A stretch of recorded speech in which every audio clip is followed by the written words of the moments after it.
Shri V Rajesh, ABC സ്വാഗതം. നമസ്കാരം. ഈ വരാൻ പോകുന്ന തദ്ദേശ തെരഞ്ഞെടുപ്പ്, അതിന് പിന്നാലെ വരുന്ന നിയമസഭാ തെരഞ്ഞെടുപ്പിൻ്റെ ഒരു ചവിട്ടുപടിയിലേക്ക് കടക്കുന്ന ഒന്നാണ്. BJPക്ക് ഒരു മാസ്റ്റർ പ്ലാൻ ഉണ്ട്.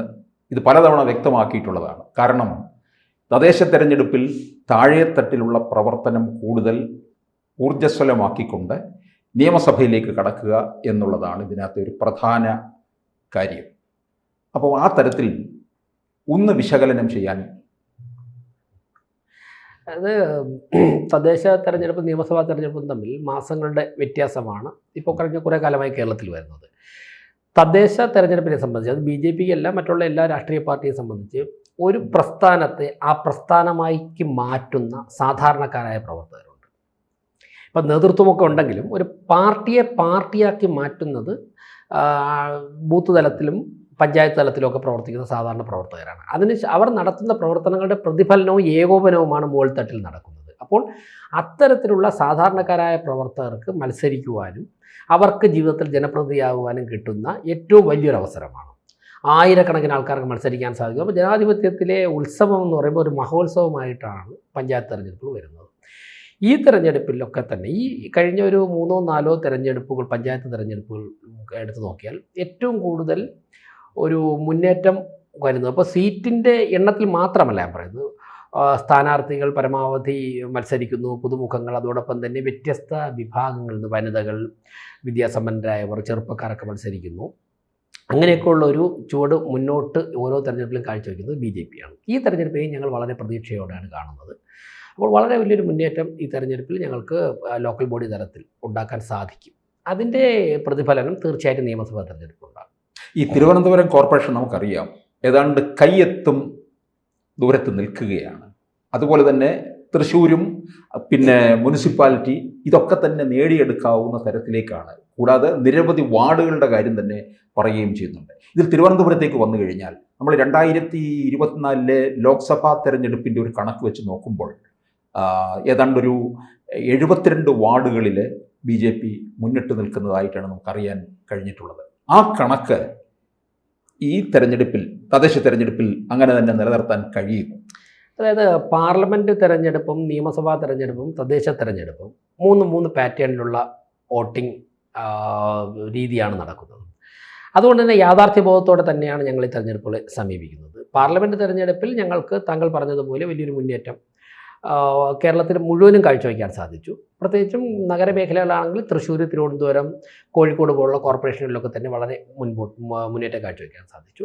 അപ്പോൾ സ്വാഭാവികമായിട്ടും തദ്ദേശ തെരഞ്ഞെടുപ്പ് വരുമ്പോഴേക്കും പാർലമെൻറ്റ് തെരഞ്ഞെടുപ്പിൻ്റെ വോട്ടർ പട്ടികയല്ല തദ്ദേശ തെരഞ്ഞെടുപ്പിൽ വോട്ട് ചെയ്യാൻ വേണ്ടി ഉപയോഗിക്കുന്നത്. അതോടൊപ്പം തന്നെ ബൂത്തുകളുടെയും വാർഡുകളുടെയും ഒക്കെ തന്നെ ഘടന വ്യത്യാസം വരികയാണ്. അപ്പോൾ പാർലമെൻറ്റ് തെരഞ്ഞെടുപ്പിൽ ലീഡ് ചെയ്ത അതേ ബൂത്തുകളും വാർഡുകളും അതുപോലെ ലീഡ് ചെയ്യുമെന്നോ പുതിയവ ലീഡ് ചെയ്യാൻ പാടില്ലെന്നോ അങ്ങനെയൊന്നുമില്ല.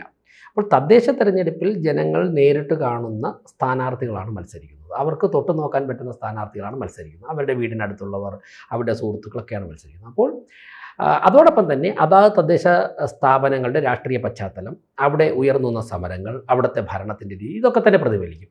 അങ്ങനെ നോക്കുമ്പോൾ താങ്കൾ നേരത്തെ പറഞ്ഞ തിരുവനന്തപുരം ഉൾപ്പെടെ തൃശ്ശൂർ, കോഴിക്കോട്, കൊല്ലമൊക്കെ ഉൾപ്പെടെയുള്ള കോർപ്പറേഷനുകൾ, അപ്പോൾ എറണാകുളം കോർപ്പറേഷൻ ആയിക്കോട്ടെ, കണ്ണൂരായിക്കോട്ടെ, ഈ നഗരമേഖലകളിലൊക്കെ തന്നെ BJPയുടേതായ ജനപ്രതിനിധികൾ വളരെ നല്ല പ്രകടനമാണ് കാഴ്ചവെച്ചിട്ടുള്ളത്. അതുപോലെ ഞങ്ങളുടെ ഭരണത്തിലിരിക്കുന്ന മുനിസിപ്പാലിറ്റികൾ, മറ്റു പല മുനിസിപ്പാലിറ്റികൾ ഒക്കെ അവിടെയൊക്കെ തന്നെ നല്ല പെർഫോമൻസ് പഞ്ചായത്തുകൾ ഉൾപ്പെടെ കാഴ്ചവെക്കാൻ സാധിക്കുമെന്നുള്ള ആത്മവിശ്വാസത്തിലാണ്. ഈ തിരുവനന്തപുരം പലപ്പോഴും ഈ മൂന്ന് പാറ്റേൺ ആയത് ആണ് എന്ന് പറഞ്ഞതുകൊണ്ട് ചോദിക്കുകയാണ്. ചില സമയങ്ങളിലൊക്കെ ഈ LDFിലേക്ക് ചാഞ്ഞു പോകുന്ന ഒരു സ്വഭാവമൊക്കെ കാണിച്ചിട്ടുണ്ട്. നമ്മളിപ്പോൾ വലിയ ഒരു ഭരണവിരുദ്ധ തരംഗമൊക്കെ നിൽക്കുന്നു എന്ന് പറയുമെങ്കിലും സമയമാകുമ്പോഴേക്കും ഇതിനൊരു ചാഞ്ചാട്ടം സംഭവിക്കുമോ? അങ്ങനെ ഒരു തോന്നലുണ്ടോ? അല്ല, അത് താങ്കൾ പറഞ്ഞതിൽ പാർഷ്യലി LDFിലേക്ക് ചായുന്നു എന്നുള്ളതിലുപരി BJP ചില വാർഡുകളിൽ വിജയിക്കരുത് എന്ന് ആഗ്രഹിക്കുന്ന ചില തീവ്രവാദ താല്പര്യമൊക്കെയുള്ള കക്ഷികൾ ഉണ്ട്. അവർക്ക് സ്വാധീനമുള്ള കുറച്ച് വോട്ടുകൾ BJPയെ പരാജയപ്പെടുത്താൻ വേണ്ടി പല വാർഡുകളിലും അവർ പ്രയോജനപ്പെടുത്താറുണ്ട്.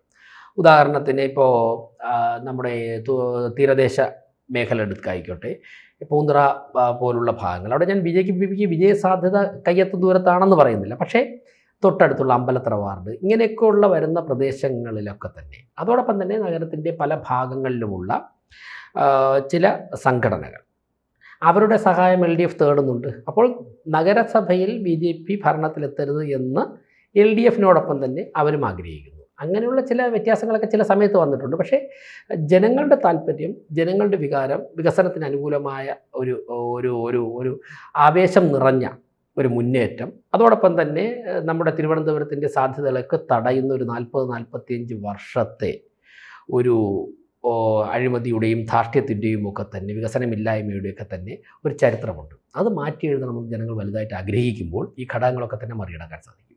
ഈ തദ്ദേശ തെരഞ്ഞെടുപ്പിൽ നരേന്ദ്രമോദി ദേശീയ തലത്തിലായാലും ലോക തലത്തിലും ഒക്കെ നേടിയിട്ടുള്ള വിജയങ്ങളും ഉയർത്തിക്കാണിക്കും. തീർച്ചയായിട്ടും അതൊക്കെ ജനങ്ങൾക്ക് വ്യക്തമായിട്ട് ഓരോ ദിവസവും നടക്കുന്ന ദേശീയ അന്തർദേശീയ തലങ്ങളിൽ നടക്കുന്ന രാഷ്ട്രീയ മാറ്റങ്ങളൊക്കെ തന്നെ രാഷ്ട്രീയ പാർട്ടിയുടെ നേതാക്കന്മാരെ പോലെയോ അവരെക്കാളോ നന്നായിട്ട് നമ്മുടെ ജനങ്ങൾ കൃത്യമായിട്ട് അവർ ഉൾക്കൊള്ളുന്നുണ്ട്. അത് ഗ്രാമ നഗര വ്യത്യാസമില്ലാതെ ജനങ്ങളുടെ വിരൽ തുമ്പിൽ അവർക്ക് വിവരങ്ങളൊക്കെ ലഭിക്കുന്നുണ്ട്. അപ്പോൾ സ്വാഭാവികമായും തിരുവനന്തപുരത്തെ ജനങ്ങൾ ചിന്തിക്കും, 40-45 വർഷം കൊണ്ട് CPM ആണ് ഈ നഗരസഭ ഭരിക്കുന്നത്. അപ്പോൾ സംസ്ഥാനവും നഗരസഭയും ഒക്കെ തന്നെ വർഷങ്ങളോളം ഒരുമിച്ച് ഭരിച്ച ചരിത്രമുണ്ട്. പക്ഷേ അടിസ്ഥാന പ്രശ്നങ്ങളൊക്കെ തന്നെ അതുപോലെ നിലനിൽക്കുന്നു. രാജഭരണകാലത്ത് ഉണ്ടായ ഡ്രെയിനേജ് സംവിധാനത്തിനപ്പുറം ഒരു വാർഡിൽ പോലും ഡ്രെയിനേജ് ഫെസിലിറ്റി ഒരുക്കാൻ അവർക്ക് സാധിച്ചില്ല. അതായത് ഇപ്പം 101 വാർഡായി മാറി. 32 വാർഡിലപ്പുറം ഡ്രെയിനേജ് സൗകര്യം തിരുവനന്തപുരത്തില്ല. അത് രാജഭരണകാലത്തുണ്ടാക്കിയതാണ്. ബാക്കിയുള്ള വാർഡുകളിലൊക്കെ തന്നെ ഡ്രെയിനേജ് ഈ പാർവതി പുത്തനാർ, അതുപോലെ തന്നെ ആമയിഴഞ്ചാൻ തോട്, ഇങ്ങനെയുള്ള സ്ഥലങ്ങളിലേക്കൊക്കെ തന്നെ കൂടുതൽ ഒഴുക്കി വിടുകയാണ് ചെയ്യുന്നത്. അല്ലാത്ത സ്ഥലങ്ങളിൽ വാഹനങ്ങൾ വന്നിട്ട് സക്ക് ചെയ്ത് കൊണ്ടുപോകേണ്ട ഒരു അവസ്ഥ വന്നിട്ടുണ്ട്. അപ്പോൾ ഇത് 40-45 വർഷം കൊണ്ട് നിലനിൽക്കുന്നുണ്ട്. അതുപോലെ നമ്മൾ പലപ്പോഴും പറഞ്ഞ ജനങ്ങളെ ദുരിതത്തിലാക്കുന്ന പ്രശ്നങ്ങൾ, ഇപ്പോൾ മാലിന്യ പ്രശ്നമായിക്കോട്ടെ, നമ്മളെപ്പോഴും പറയുന്ന തെരുവുനായ പ്രശ്നമായിക്കോട്ടെ, ആ പ്രശ്നമൊക്കെ തന്നെ ഓരോ ദിവസവും വർദ്ധിച്ചു വരുന്നതല്ലാതെ അത് പരിഹരിക്കുവാൻ വേണ്ടി കൃത്യമായിട്ടുള്ള ഒരു കാഴ്ചപ്പാടോ ഒരു പദ്ധതി ഇല്ല. എന്നാൽ എല്ലാ വർഷവും 100 കണക്കിന് കോടി രൂപ ഈ പദ്ധതികളുടെ പേരിൽ ഒഴുക്കി കളയുന്നുമുണ്ട്. നിരവധി അഴിമതി കേസുകൾ, പിൻവാതിൽ നിയമനങ്ങൾ, ഇങ്ങനെ ജനങ്ങൾ പൊറുതിമുട്ടിരിക്കുന്ന ഒരു സാഹചര്യത്തിൽ ജനങ്ങൾ വളരെ വലിയൊരു മാറ്റം ആഗ്രഹിക്കുന്നുണ്ട്. അപ്പോൾ അവർ മറ്റുള്ള കോർപ്പറേഷനുകളുമായി താരതമ്യം ചെയ്യും. ഇപ്പോൾ ഉദാഹരണത്തിന് സൂററ്റ് കോർപ്പറേഷൻ, ഒരു തവണയാണ് സൂററ്റ് വെള്ളപ്പൊക്കം ഉണ്ടായത്. അതിനുശേഷം അവർ കൃത്യമായി ദീർഘകാലാടിസ്ഥാനത്തിൽ ഒരു പദ്ധതി വിഭാവനം ചെയ്യുന്നു. അവിടെ അവസാനിച്ചു ആ പ്രശ്നം. ഇപ്പോൾ ഇൻഡോർ കോർപ്പറേഷനും മധ്യപ്രദേശ് ഗവൺമെൻറ്റും തീരുമാനിച്ചു ഇൻഡോർ ഇന്ത്യയിലെ ഏറ്റവും മികച്ച നഗരമാക്കി മാറ്റണം. അങ്ങനെ കൃത്യമായിട്ടുള്ള ടൈം ബൗണ്ടായിട്ടുള്ള പരിപാടികൾ വയ്ക്കുകയും നടപ്പിലാക്കുകയും ചെയ്തപ്പോൾ കഴിഞ്ഞ 6-7 വർഷമായി ഇൻഡോറാണ് ഇന്ത്യയിലെ ഏറ്റവും മികച്ച നഗരം. അപ്പോൾ അങ്ങനെയുള്ള സിറ്റികളിലുമായിട്ട് തിരുവനന്തപുരത്തെ ജനങ്ങൾ നമ്മുടെ നഗരത്തെ താരതമ്യം ചെയ്യുമ്പോൾ ആ നഗരങ്ങളെക്കാൾ കൂടുതൽ മികച്ചതായി മാറാനുള്ള എല്ലാ സൗകര്യവും സാധ്യതയും തിരുവനന്തപുരത്തുണ്ട്. തിരുവനന്തപുരത്ത് എന്താ ഇല്ലാത്തത്? തിരുവനന്തപുരത്ത് തുറമുഖമുണ്ട്, തിരുവനന്തപുരത്ത് അന്താരാഷ്ട്ര വിമാനത്താവളമുണ്ട്, നല്ല കടലോര മേഖലയുണ്ട്, ടൂറിസത്തിന് പറ്റിയ കടലോര മേഖലയുണ്ട്, IT ഡെവലപ്മെൻറ്റിന് വേണ്ടിയിട്ട് ഉള്ള എല്ലാ സൗകര്യങ്ങളും നമുക്കിവിടെയുണ്ട്. അതോടൊപ്പം തന്നെ പതിറ്റാണ്ടുകൾക്ക് മുമ്പ് തന്നെ ആരംഭിച്ച ആരോഗ്യ രംഗത്ത് നമ്മൾ നടത്തിയ വലിയ വലിയ മുന്നേറ്റങ്ങൾ, ഇപ്പോൾ ജവഹർലാൽ നെഹ്റു ഉദ്ഘാടനം ചെയ്ത മെഡിക്കൽ കോളേജാണ് നമ്മുടെ medical college. Shri Chitra institute of medical science ഉണ്ട്, RCC ഉണ്ട്, SIT ഹോസ്പിറ്റലുണ്ട്. അതോടൊപ്പം തന്നെ ആയുർവേദത്തിന് ഏറ്റവും മികച്ച കേന്ദ്രങ്ങളുണ്ട്. കാന്തളൂർ സർവകലാശാല, അറിവിൻ്റെ കേന്ദ്രമായിട്ടുള്ള കാന്തളൂർ സർവകലാശാലയുണ്ട്. ഇതിനെയൊക്കെ തന്നെ നമുക്ക് കേന്ദ്ര ഗവൺമെൻറ് പദ്ധതികളുമായി കണക്ട് ചെയ്ത് മുന്നോട്ട് കൊണ്ടുപോയാൽ, ഇപ്പോൾ ഗ്രീൻഫീൽഡ് സ്റ്റേഡിയമുണ്ട്. 2036 ഒളിമ്പിക്സ് ഇന്ത്യയിലാണ് വരുന്നത്. നമുക്ക് എന്തുകൊണ്ട് ഗ്രീൻഫീൽഡ് സ്റ്റേഡിയം പ്രയോജനപ്പെടുത്തിക്കൂടാ അതിനു വേണ്ടി? അപ്പോൾ കായിക മേഖലയിലൊക്കെ തന്നെ കഴിവുള്ളവരെയൊക്കെ വാർത്തെടുക്കുവാൻ വേണ്ടിയുള്ള ഒരു കേന്ദ്രമാക്കി തിരുവനന്തപുരത്തെ മാറ്റാൻ അതിനെന്തുകൊണ്ട് സാധിക്കുന്നില്ല? അപ്പോൾ അവിടെ ഇച്ഛാശക്തിയുള്ള ഒരു രാഷ്ട്രീയ നേതൃത്വം നമ്മുടെ നഗരഭരണം കൈയാളിക്കഴിഞ്ഞാൽ കേന്ദ്ര ഗവൺമെൻറ് കൂടി സഹായത്തോടുകൂടി സംസ്ഥാന സർക്കാർ സഹകരിക്കേണ്ട സ്ഥലങ്ങളിൽ അവരുടെ സഹകരണത്തോടുകൂടി നമുക്ക് മുന്നോട്ട് പോകാൻ സാധിക്കും. അവിടെയാണ് അങ്ങനെയുള്ള സാധ്യത നിലനിൽക്കുമ്പോഴാണ് പിൻവാതിലൂടെ ഇവിടെ ഇത്ര നിയമനങ്ങളുണ്ട് സഖാവെ, അതിന് നിയമിക്കാൻ വേണ്ടി ക്വാളിഫിക്കേഷൻ ഇല്ലെങ്കിലും പ്രശ്നമല്ല, പാർട്ടിക്കാരുടെ പേര് തരണമെന്ന് പറഞ്ഞ് കത്തയക്കുന്നു, പട്ടികജാതി ജനവിഭാഗങ്ങൾക്ക് വരുന്ന പണം ജനറൽ അക്കൗണ്ടിലേക്ക് ട്രാൻസ്ഫർ ചെയ്ത് അതിനെ എങ്ങനെ അടിച്ചു മാറ്റാം എന്ന് ആലോചിക്കുന്നു.